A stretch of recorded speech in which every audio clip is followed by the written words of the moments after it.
we're going to be having a conversation about being comfortable with curiosity. And that sort of works two ways, funnily enough.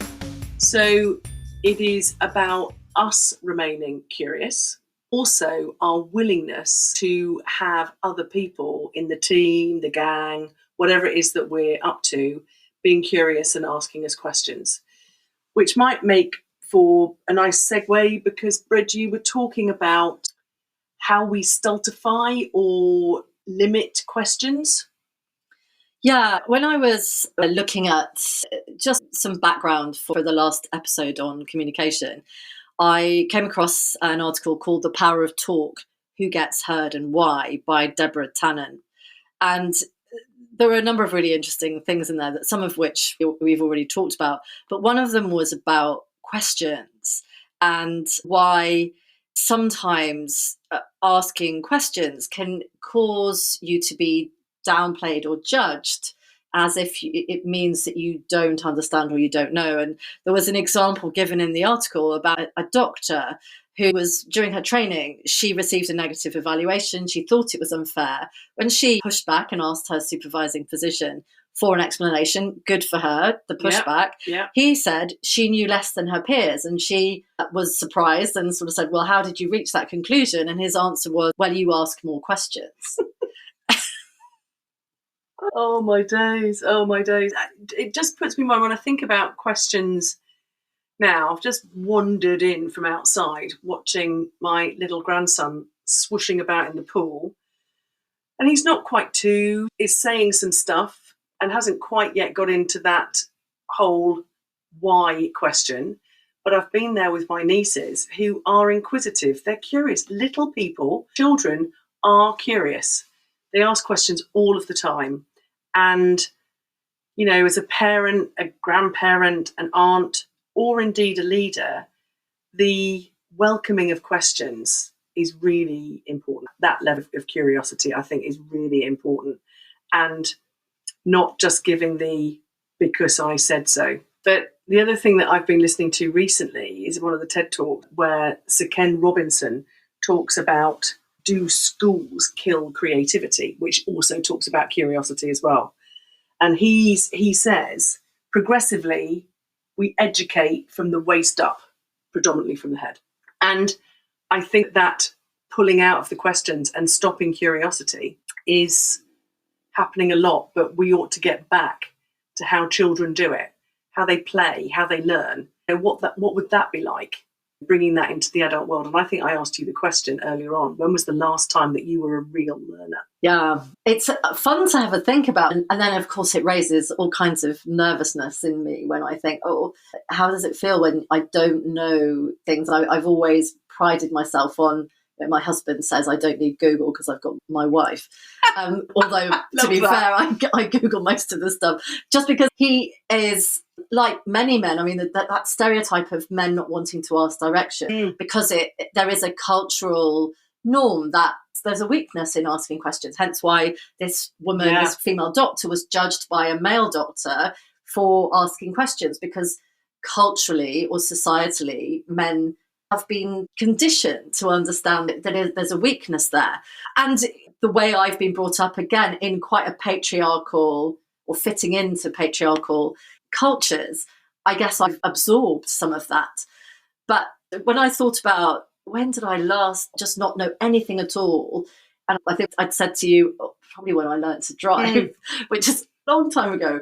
But then I thought maybe when I first went to Libya. So I speak a couple of languages, and most places I've been to, I at least recognise the alphabet. And you can, if you speak French, you can understand a bit of Italian, Spanish. You can make yourself known, and you can learn things very quickly.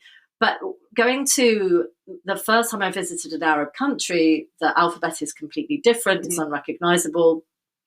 The sounds are all quite different. And then obviously the culture is different. It was something completely new to me. And so while there was a little bit of panic as loss of control, what do? I don't know how to communicate. There was also some fun in being able to go to the shops and say to people, oh, so I need to learn this word. What's the word for please? What's the word for thank you? And in a way, there was a playfulness to that, as well as learning about the culture, which I love doing that, and experiencing food, although to some limitations. And we had a chat about sheep's heads, really did challenge me and still does. My husband cooked half a sheep's head during Ramadan last year, and that was challenging for me. I can eat the cheek, but the rest, the brains and the eyes and my God, no. Just too much for me. But he loves it and keeps him happy. So happy spouse, happy house. But yeah, that's probably the last time I've been a complete learner, and it does bring about this issue of control, which I think you were going to talk about a little bit more. Yes, because I think that within the coaching work that I've done, and that's the reason I asked you the question, I remember very early doors being asked the question about when was I last a learner, and similarly finding. I think we do get conditioned, and I think that you're right that whatever patriarchal culture or however the experience has been, there is this expectation of leaders that we're meant to know, and we flipping don't know half of it, which is why the whole question orientation, I think, is a good one. And what happens to your body when you almost go into a level of tension because the expectation is that you do know, and the ego takes over, and I'm going to look like a fool because I don't know whatever. Or however, rather than celebrating all of the differences that you can have around you, to be asking lots of different questions. And I think it is a control thing. I think that the other quote that I had from Sir Ken was, the body gets your head to a meeting. I very much am aware that before I actually did some level of my development, I was a walking head. I had absolutely no idea what happened elsewhere in the body. And I think that curiosity, so you trust your gut, what's your mood, your emotion that's actually taking over, how are you sensing things? Because you've got 5 senses, not just a brain. Yeah. What are you hearing, what are you smelling, what are you tasting, what are you seeing, all of that comes into play for curiosity. And I think that when you can relinquish control and allow yourself to be in that space, and that's why I say I think watch children, you get it.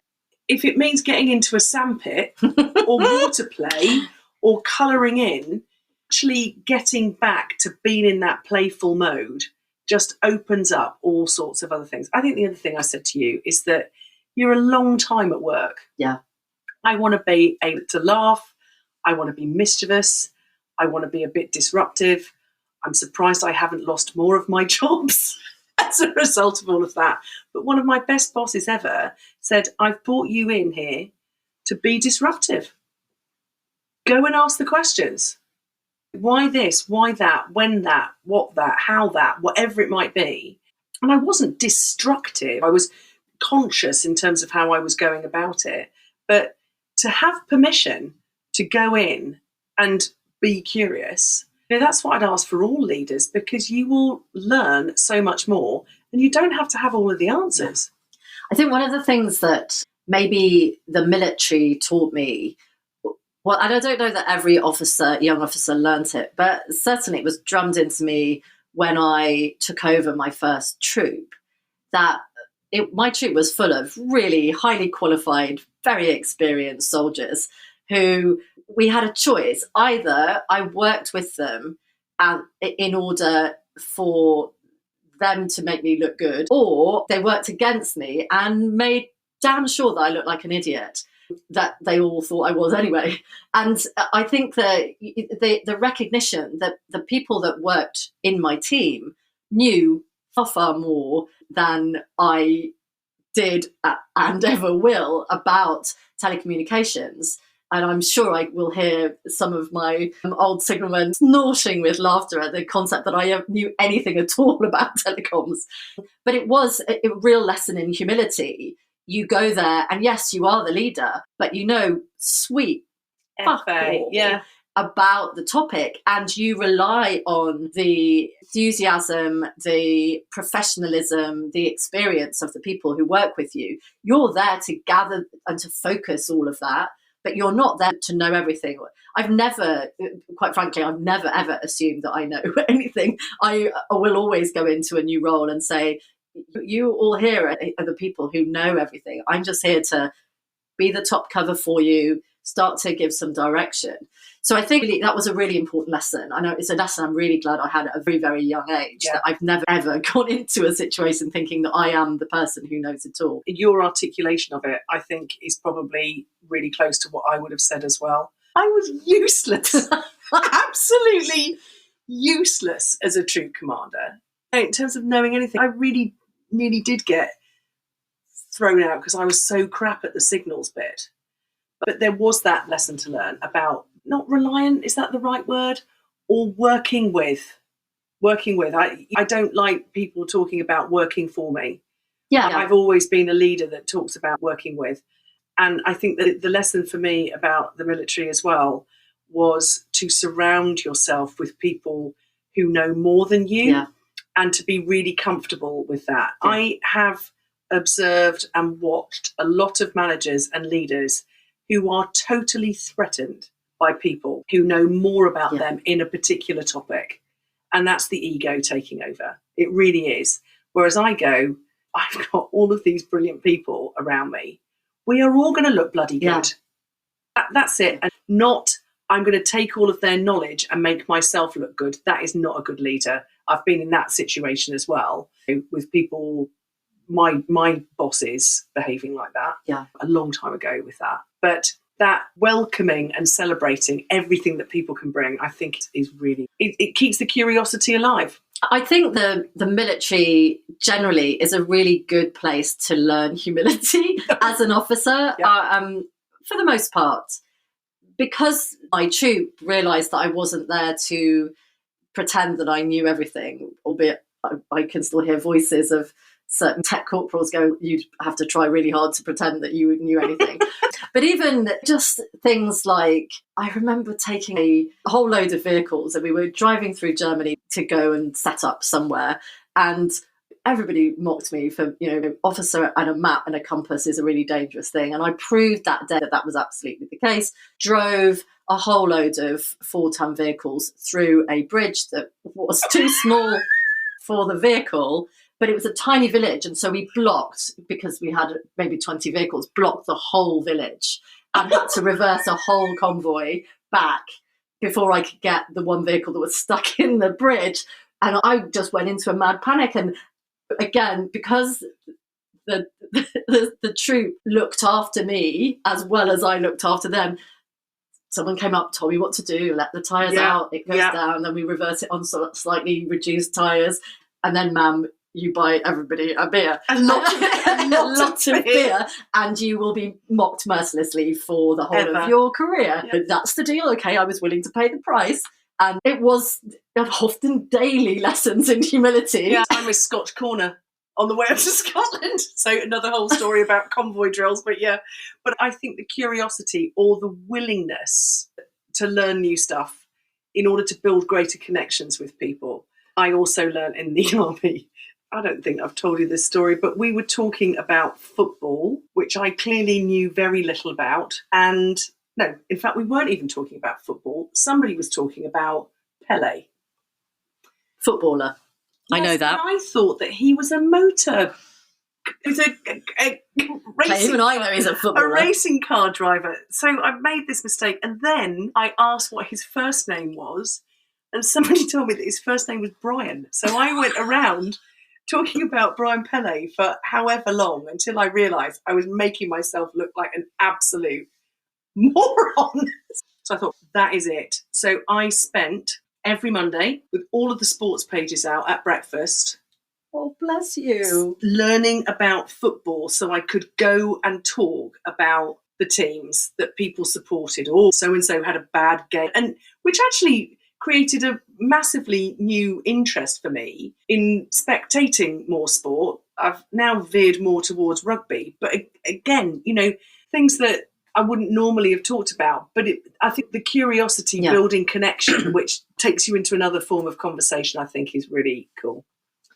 Yeah. If we follow on from that in terms of maybe why people stop being curious, or why people stop asking questions, or why sometimes, like that example with the doctor, why those questions are shut down. So I was thinking about the curiosity shutdowns, and let's go with the list I've got. So I'd put down things like thinking we know everything already, which is actually an unchecked ego. But I also think that the unchecked ego comes from a place of fear and control and a need for safety. Because as soon as you do the old I don't know, or open up for questions so it's clear that you don't know, we're back to the V word, you're making yourself a little bit vulnerable. So I think that's one of the things that go, let's not do that. Let's just stay in the no control zone. And we judge those who don't know, and we get judged, which also doesn't allow for it. So from a leader perspective, I guess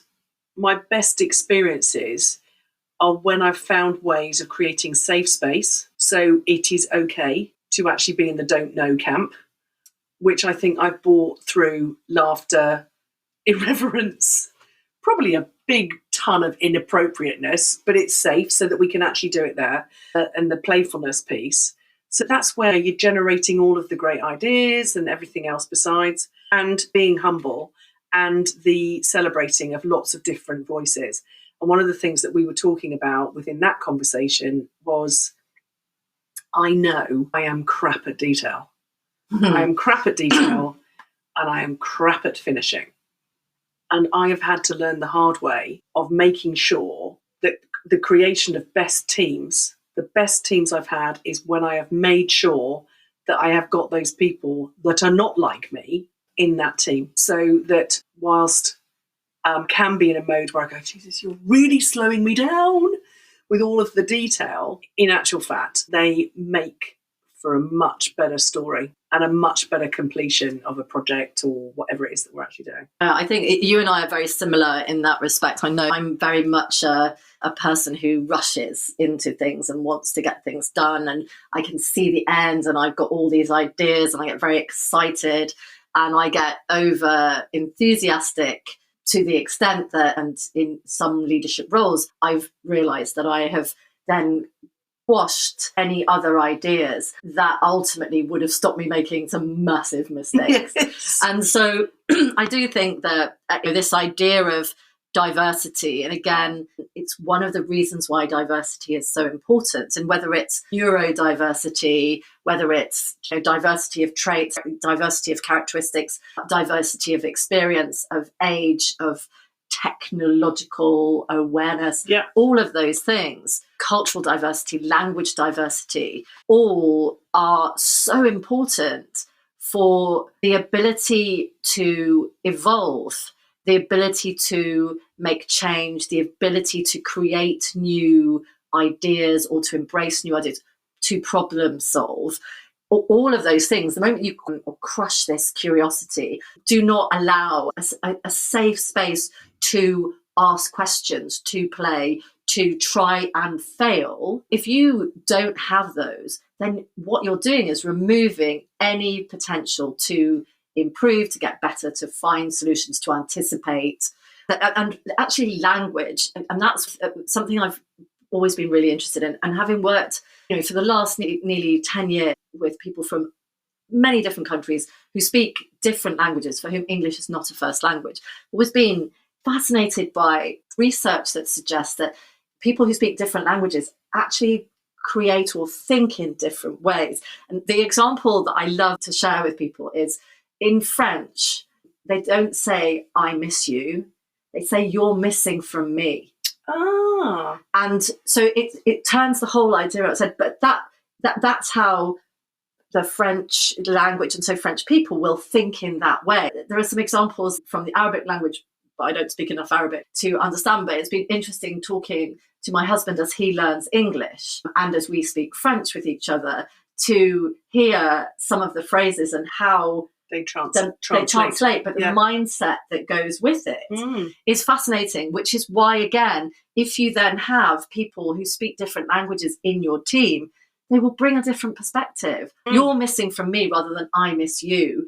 That's a juxtaposition that might make the difference in finding the answer to a problem. Absolutely. And so that's back to that whole, you diminish curiosity if you only surround yourselves with people like you, people like me. And 2 books I've read recently. One was Think by Adam Grant. And for the life of me, I can't remember who wrote the other one, but it was Rebel Ideas. And in both of those, Adam Grant was very much about this business of groupthink and learning from mistakes. You don't want people making the same mistake, but you want it to be safe for them to try something, for there not to be this huge amount of risk aversion, so that in case you fail, nobody fail. What you're trying to do is to try something to see whether you learn or not. And I think you were giving an example where that whole different variety of voices and ways of thinking and the detail conscious could actually stop me from going down a route of absolute baloney because I thought it was a good idea. They are the people that absolutely underpin any story that I want to tell within an organisation. And the Rebel Ideas one was very much about not having a situation where you only have people like you. Because if you don't have the voices of others and societal norms and religions and language, as you're saying, or anything else besides, things can lead to disasters. And read the book, because you'll see that in one of the chapters they're talking about. And the other thing in that book is very much about, if you stay in that mode of knowledge, I'm going to take everything that Bridget says as her being the all-knowing, all-seeing on a particular topic and not ask any questions. That can also lead to disaster. Because if you hold people up, even if their ego isn't in play, as a status of their experience, so that doesn't need to be questioned, you are as culpable of the outcome of the diminishing of curiosity. Yeah, does that make sense? Yeah, absolutely. There's a little bit of this idea of an echo chamber, isn't there? Yeah. That a lot of us create echo chambers because it's comfortable. Yeah. It's easier to get along with people who think in the same way. It can be really challenging to meet people who think differently, have different opinions, who process in a different way to you, in a slower way, a more methodical way. There are 2 sort of things that that I find challenging, or I have historically found challenging, because I am very much a let's jump in and see what happens. It is really challenged by people who are detail orientated, or who are, how is this going to work? I'm the bit, like, lots of ideas, all exciting. I'm the fun party person. And then, that I'm sitting there judging the boring detail person who's going, we need to get this. Sorry, I say that in this pejorative way, but this is my awful bad human response. And I've had to learn that this is not dull. This is not boring. The people who then do the work to get the data that might actually tell me, this is great, but I need that data to be able to justify it to donors, or to get additional funding, or to put into the reports. Bridge thought this was a great idea. It doesn't cut it. I'm always surprised by that, but apparently that's how it works. How very dare they? Yeah, exactly. Do they not know who I am? But also, sometimes the data shows that you need to change that, do something different, or just alter your arcs a little bit in terms of where you think this is going to go, or gives you another aspect that you can add on to it that would add even more value or impact even more lives. So it's hard won that I've had to learn to appreciate people's differences and how important they are, as important as the ideas person, as important as the person who can sell the idea, as important as the person who is going to do the networking to bring in the stakeholders, keep the stakeholders on board, to do the advocacy when there are people who are naysaying. So all of those different amazing skills that I'm just dead jealous that I don't possess, because I am a one-trick pony, is that it is to start to go, the team is all of us.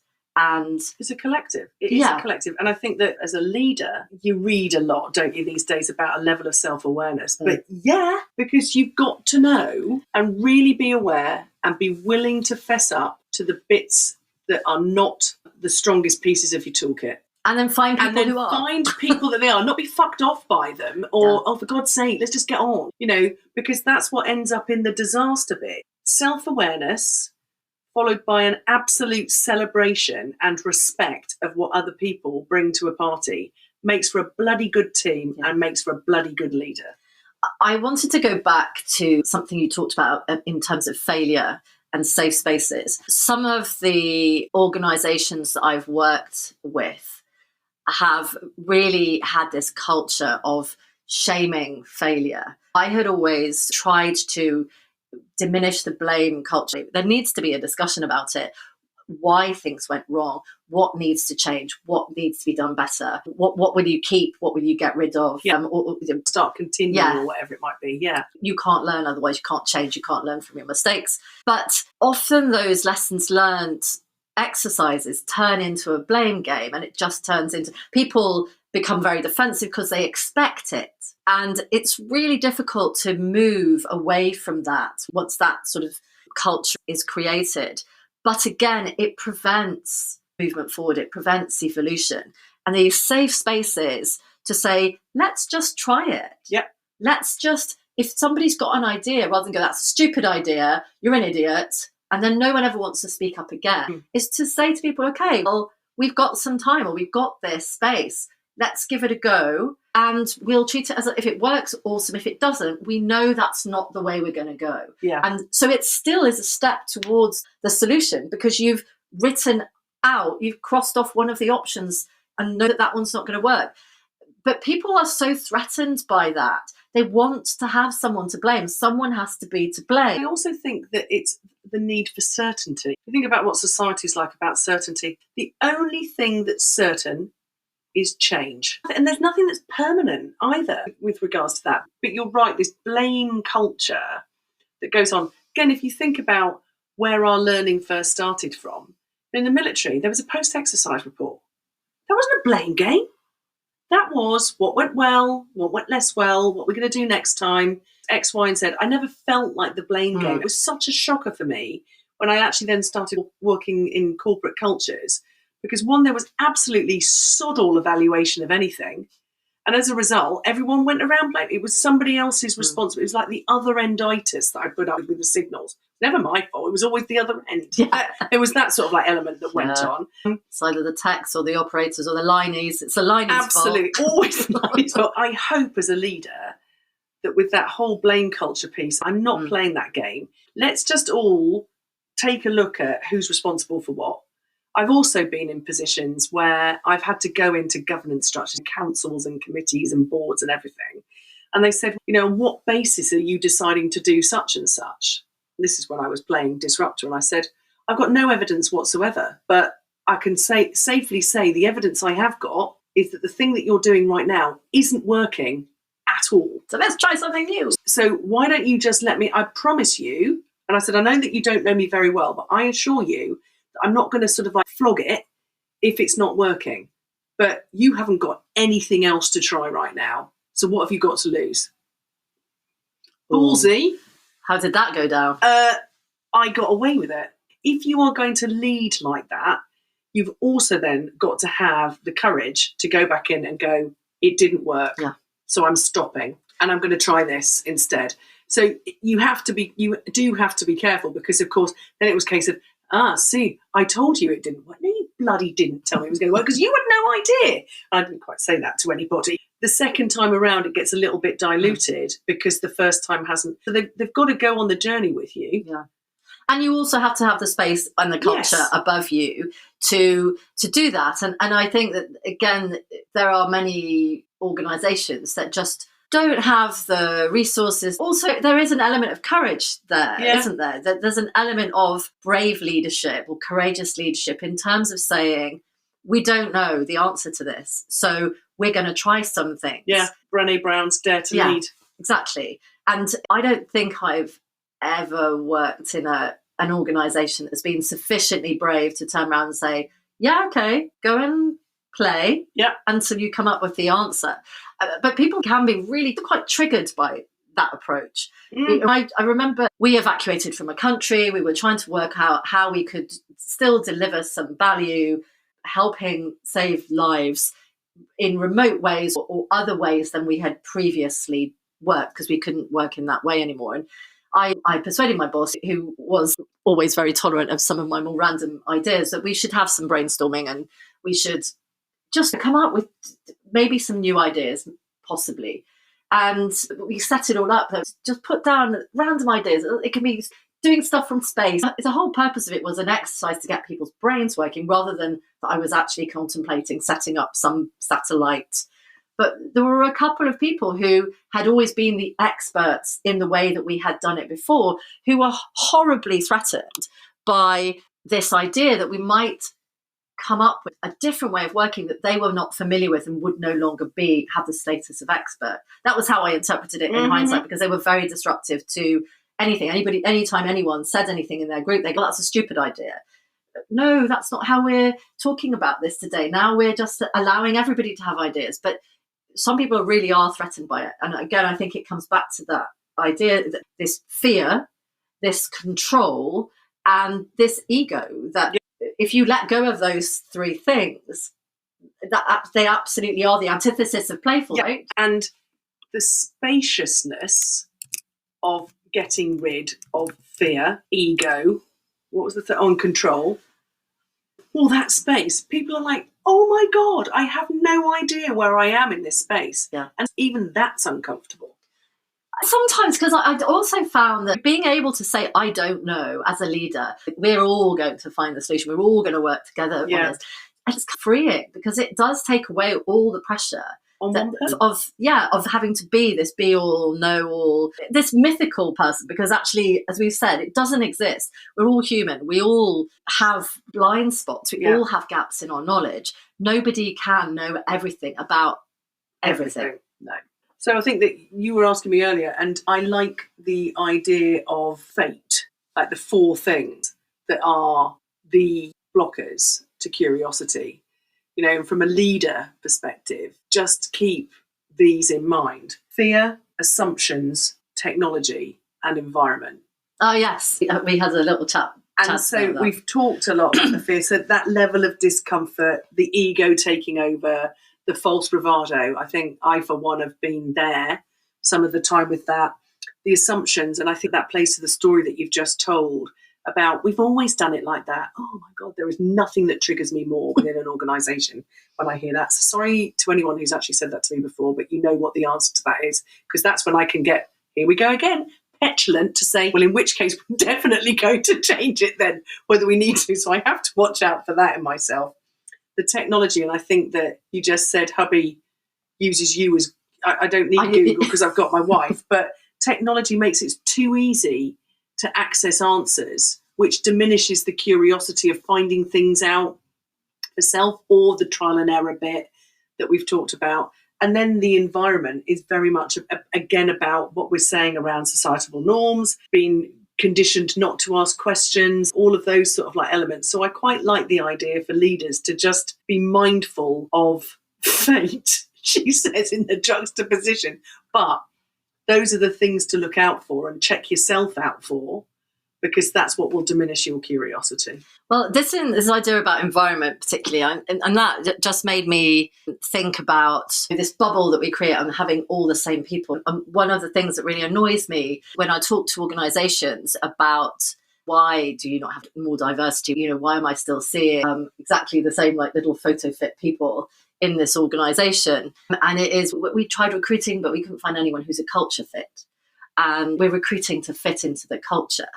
And if the culture is such that it then has no diversity, then that's a big message that there's something wrong with the culture, or it's just some bullshit excuse for not increasing diversity. Yeah. We couldn't find anyone who fit. We couldn't find any women who fitted into our culture, where we spend our time at strip clubs and you have to put up with sexist and banter, homophobic, offensive, racist jokes. You can't take a joke. Well, you're not a good culture fit. We can't get women in because they just can't take a joke. And I know that the UN had looked at trying to challenge criticisms of nepotism and all kinds of things in recruitment, and so opted for competency-based interviewing as a way to try and make the say that you're comparing apples with apples, I guess, is the theory behind the approach to competency-based interviewing.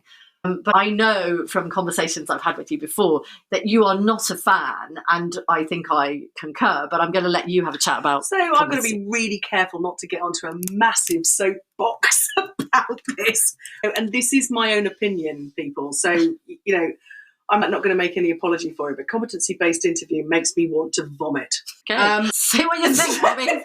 It really does, because I think it completely dehumanises things. And now we're in this vein as well, where with AI, you could end up with 5 people shortlisted, and they've looked at competency-based interviewing or frameworks within an organisation, and they'll all trot out the same frigging answer. And when you said that, I have to say, I had never imagined using AI to prepare for a competency-based interview, but I have to say, it's going down in my little notebook. Things not to do. But I totally understand why organisations that are on whatever level of maturity they might be about in their culture. Culture is an ever-moving thing. But I've also been in organisations who are brilliant at living by their values, and those that think it's okay just to put it on a lanyard and a bloody mouse mat and think, or on the wall, and hey presto, we're a values-based organisation. Bullshit. But having a values-based interview, what do I mean by that? So here's the thing. I guess although I've said I'd vomit about competency-based interviewing, I do understand why organisations use it. When you have got that situation where you want everyone to get treated the same, for it to be fair because you're asking the same questions. What I find with a competency-based interview, though, is people aren't listening. They'll ask the question, some little bugger will then answer the question that they've then picked up on AI, and somebody will go, thank you, and then ask the next question. There's no conversation in that, and I am all about conversation. So a values-based one, say, for example, an organisation has landed on things like respect and keeping it simple. And neither of us are going to succeed. I would never have got a job if somebody had been asking me a question about keeping it simple. But let's take the respect one. So you have a competency-based question, but what we need to be helping our managers and our leader understand is, what are you listening for to see what their value base is? Because my sense and my belief is that I believe that we could all have a similar values base, whatever our upbringing has been like, whatever our societal norms, whatever culture we've been brought up in, or language or whatever, a values base of respect is the same for all of us. So if we can work out as leaders how to actually lead with values rather than, oh, tell me about your time management, or, whatever other bollocks we come up with, there is something about finding the right cultural fit if you are an organisation that is really strongly committed to their values. Yeah. I think that's the way I see it, for what it's worth. I have to say that when I've sat in on competency-based interviews, particularly where leadership is one of the competencies, obviously there's keywords that you're listening out for and tick them off. Yeah, they've answered the question for 5 out of 5. Well done. But the way that they're approaching what is leadership, I really struggle to embrace the approaches, because there'll be like, how have you dealt with a difficult conversation? And we'll deal with that in a minute. And then someone goes, oh yes, and there was this stakeholder who was unhappy and I did the thing, and you go through the ticky communication, listen, approach. But actually the reality is, you're listening to it, I do not get a feel at all about how good a leader this person is, or what the leadership values of this person are, or how this person engages as a leader, whether or not this person views themselves as a people-centered leader. And none of the questions and none of the competency frameworks sufficiently engage that. So this then creates this problem that people are recruited into leadership roles that are wholly not suited to the role. They're managers, they're technocrats, they might have, strategy. Great, well done, strategy. But it doesn't mean that you can lead people. And for me, it's a fundamental problem I've seen in the United Nations, where, quite frankly, my opinion is there is a dearth of good leadership. But I see it in other places too, when people say, oh yeah, we're doing leadership as a competency. It really annoys me. That then doubles up for every competency, quite frankly, which leads us then on to this issue of difficult conversations. Let me just say one thing on that, though, that I think that competency frameworks, interview questions, everything else besides, and I may well be way off beam here, bear with, but I think they're barriers. I think they're barriers to curiosity, because you're just trotting out a question. Whereas, and I don't know if this is because of what I've done from my coaching background now, but how about just, who is this human being in front of me? And I understand that flies in the face of old boys networks and everything, and fairness and everything else besides. But if we had leaders who were truly curious, who understood about not just selecting and recruiting in their own guise and people like them, it would be much more of a human experience. Yeah. And I am probably not very real as a result, but I really wish for that. I really wish that, we can be with people and actually just take in all that somebody is without having to be told what bloody questions to ask. It also means that the hiring manager or the leader who is trying to build a team has to really understand the people he or she, I was about to fall into your own trap. Oh, bad Bridget. That she needs to understand who she has in her team already, what their strengths are, where the gaps are, so that then when she is going to recruit, that she is looking for a person who is different from all those other people and is recruiting on that basis. And the things that they are not as good at. Yeah. The things that are blind spots for them or whatever. I think it's really key as well. But you wanted to talk about difficult conversations and remaining curious. So first thing to say, I really hate talking about difficult conversations. I find it very triggering, in as much as that I have a firm belief that if you say to someone, I'm going to train you in difficult conversations, or you need to go and have a difficult conversation with somebody, you are setting it up to be difficult. You begin to take on a level of tension and anxiety and stress because you're saying, I'm about to hop off and have a difficult conversation. So I'm of the ilk, and again, it may well be too far for some people, but let's go and have a real conversation, or let's go and have a conversation about the truth. And of course, that's much easier if you've built a relationship with somebody, whatever it might be. But I'm a firm believer that if it needs to be tricky because it's about behavior or performance or whatever it might be, let's take a step back from you haven't hit a target to actually remaining curious. What's going on for you right now? You haven't been yourself. You understand what the target actually is and we're not meeting it. What's going on for you? What's preventing you from doing it? What might be my responsibility for all of this to make it a two-way thing? Whereas I think that whole going in and having a difficult conversation, it sets itself up for this real tight, taut manager, leader going in and going, you're shit. And there's a winner and a loser. And there's right? a winner and a loser. I think I really like that approach because, again, it's something that I really I hate. The moment I think about it, I get tense. Yeah. Actually, I think that if you did a poll of most people in management leadership roles, you said those feedback conversations, those performance management conversations, there's an immediate recoil and your whole body goes into a spasm. And there's a real ick about it. I don't like conflict. I'm already anticipating the pushback I'm going to get, and then I'm going to feel defensive, and that person's already feeling defensive. And it reminds me when you talked about curiosity and the approach that you should be taking as a team. We've got a problem. How are we going to deal with it? How can I support you? Yeah. What support do you need? And it reminds me of, I think there's an element of it, the non-violent communication. When I've done mediation when I was a lawyer, there's a difference.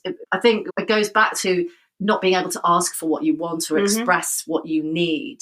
And in negotiation, it's a vulnerability. You don't want to lay out what your bottom line is if that's the thing you keep hidden, because in a negotiation we all say you're supposed to be trying to find a mutually acceptable solution, but the reality is, as lawyers approach it, I won the negotiation or you didn't win the negotiation, and it's viewed in this confrontational gladiatorial way, whereas actually, as you turn it into, this is a conversation, this is us finding a solution as a team, I wouldn't worry about that. I'd be like, yeah, okay, this is just a conversation. But you have to know the person. I think that you have to have a relationship with that person already to understand that this is not normal behaviour, that their behaviour has changed, what they're delivering has moved from here to there. There's got to be a reason. And so you should be wondering what that reason is. I have written down here, empathy starts with curiosity. So don't get me wrong, I've had to sack people, I've had to do disciplinaries, I've had to do capabilities, I've had to do redundancies, I've had to have some really tricky moments with other human beings. And having been on the receiving end of a really bizarre redundancy sort of conversation where I had been blanked for weeks before it actually happened, I vowed that I would never have anyone treated like that.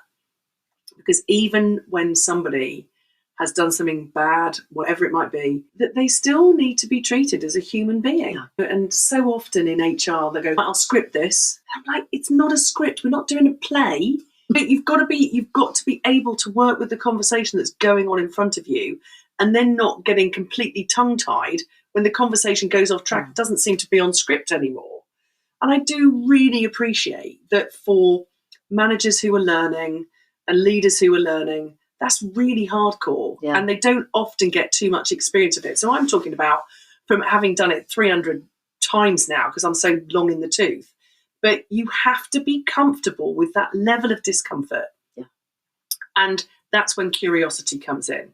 So talk to me about why you drank 8 mini bars full of alcohol. What was going on? Because I really want to know. And how are you feeling right now? Or whatever crazy thing I've had to deal with. But tell me what was going on.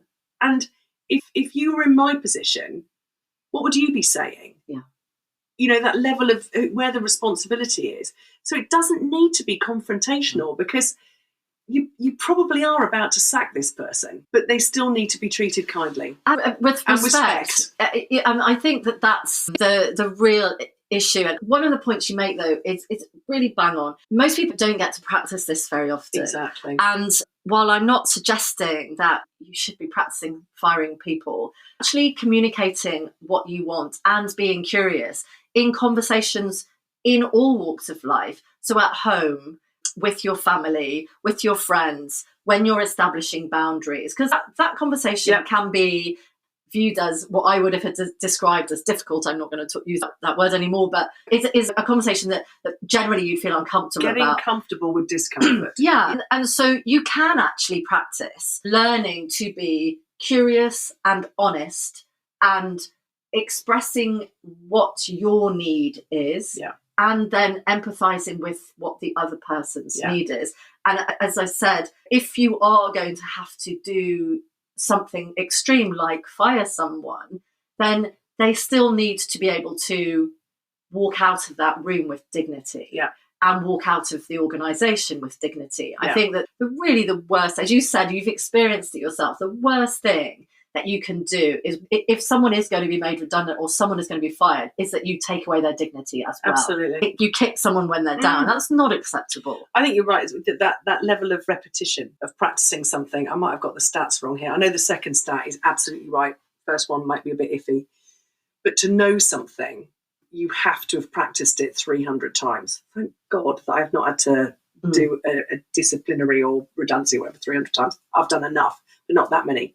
For your body to know, 3,000 repetitions. Holy cow. For it to, that whole business that I talk about living in your tissues, to embody a practice, to be your practice, 3,000 repetitions.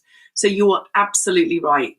The more that you find ways to practice curiosity, the more you'll live it. Oh, I'm loving that. And I think we'll round that topic off for the day, because I can hear wine calling. It's there going, Britt, Bobby, come on, I've been waiting for an hour. Have you not heard me panting over the microphone?